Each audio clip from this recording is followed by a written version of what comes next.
Brake fluid is one of the most neglected items to get serviced in a vehicle. Now, brake fluid needs to be serviced just like engine oil, transmission, you name it. Because if you look in your owner's manual, there is a date and a schedule when you should be servicing, flushing out your brake system.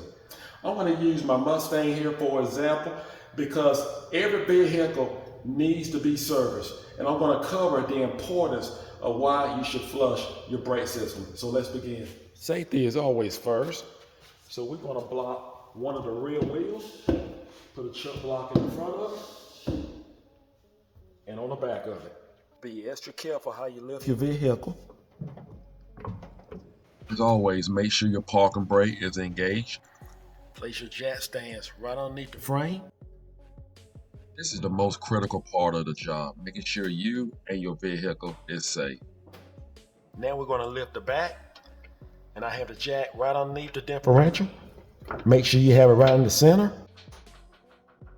If you choose to do so, you can leave your jack in place, but make sure you definitely have your jack stands in place.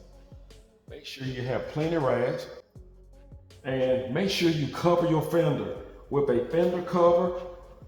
If you do not have a fender cover, use some towels because you do not want any brake fluid to get on your paint. Now we're right here at our master cylinder.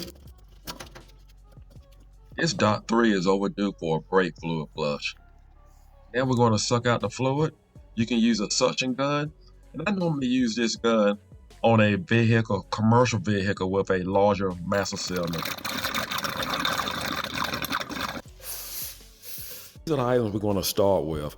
We're going to use disposable gloves because you want to protect your skin from brake fluid because brake fluid is toxic and you do not want brake fluid to actually get on your car, your paint, anywhere on it. It will actually take your paint off if you do not move it in time. So therefore, we're going to keep some rags nearby. After that, you need some type of drain pan, and then you need a baster to actually suck out the brake fluid.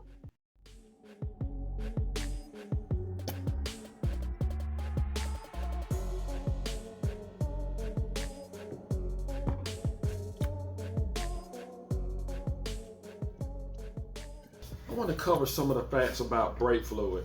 Now, you have dot 3 and dot 4. Brake fluid should be changed just like your engine oil. Everything has, any fluid in your vehicle has a scheduled date. Now, the average brake fluid should be changed at least 4 to 5 years. Now, some vehicles, it can be 2 to 3 years. Now, if you have a commercial vehicle, it may be once a year. It all depends on how it is being used and what it's being used for as far as the traffic, where it travels, because keep in mind, you want to keep moisture out of your brake fluid. And if you have brake fluid that actually smells, you need to change it. If you have brake fluid that is light brown or dark brown, you need to change it. If it's not clear anymore, you need to change that brake fluid. That's a must. I'm going to use in the video, dot 3 is normally the most common brake fluid to use. I'm going to use dot 4 in my vehicle. And the reason why I'm going to use dot 4, because dot 4 actually can withstand higher temperature. I said before in other videos, you can actually mix these two. Now, you don't want to do it purposely, but if you mix, put dot 4 with dot 3, you actually going up.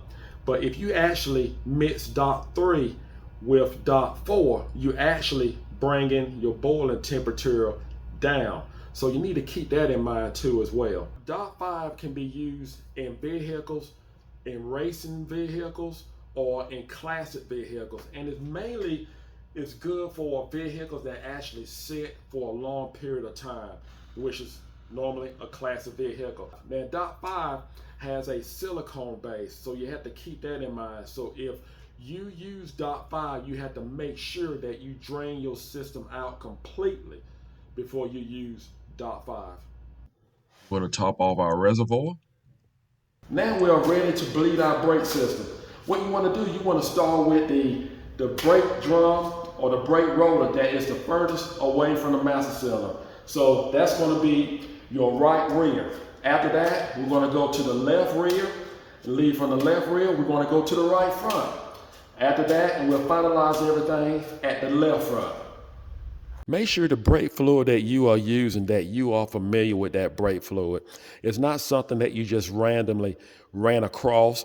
And you don't want to use brake fluid that actually the cap has been left off overnight or over a certain period of time. Because brake fluid has a tendency to collect moisture, and that's something you do not want in your brake system, and it will definitely contaminate it, and that defeats the whole purpose of actually flushing your system. I'm going to use this clear hose here, and you can use a regular vacuum hose. And I'm going to connect it to the end of the bleeder screw so I can actually have visibility as to what color the fluid looks like, and I'm going to have it to run right into this drain pan. Once the brake fluid is clear, that will determine when I am actually completed.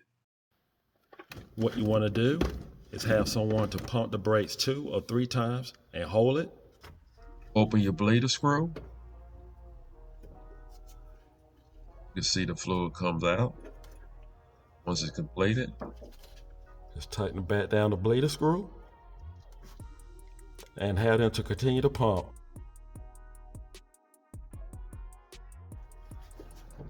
As you can see, the fluid is still dark brown. We will continue this until the fluid actually clears up. In the meanwhile, you want to actually keep an eye on your brake fluid. Still looks pretty good. We're on the left rear.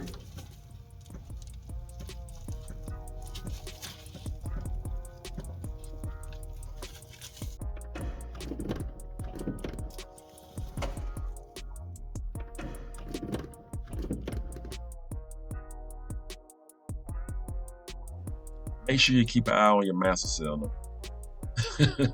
This one got away from it. That's what happened when you relax.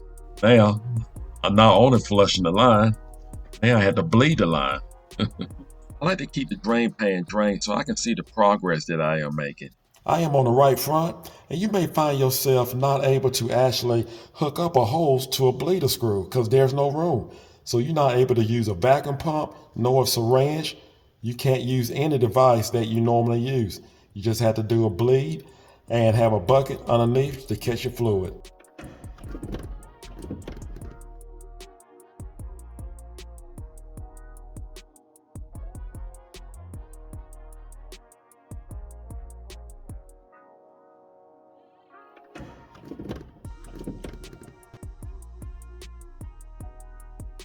Again, you want to keep your eye on your reservoir. You caught it just in time. Last but least, we are on the left front. You might want to wipe off your brake fluid off the floor. It will definitely take your paint. Top off both ports on your master cylinder. Lock down your cap. Remove your fender protector. Remove your rear jack stands and safely lower down your vehicle.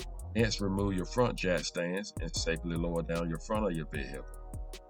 Close your hood and you are ready to ride. Well, that's all it takes to flush your brake system. Just as simple as that. It can save you so much trouble down the road. Now, if you're experiencing such items as you saw in the video, no brakes, hard brake, or brakes actually overheat to the point that when your brakes get hot, you actually have no brakes. Hey, that's a scary thing. So just keep the moisture out of your brake fluid. How do you do that? You have to flush your brake system. I hope this video was helpful. Do not forget to subscribe. Take care, and God bless.